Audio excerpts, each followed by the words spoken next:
Okay, magandang araw, magandang araw.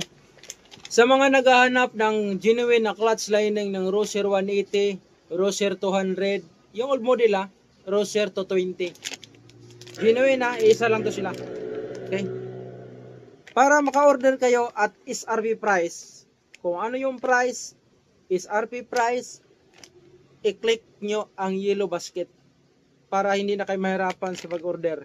Dadaan lang kayo dito sa video na to, makikita nyo sa comment section yung link para pag i-click nyo yung link, papunta kayo doon sa TikTok shop at click nyo yung yellow box para maka-order kayo ng genuine.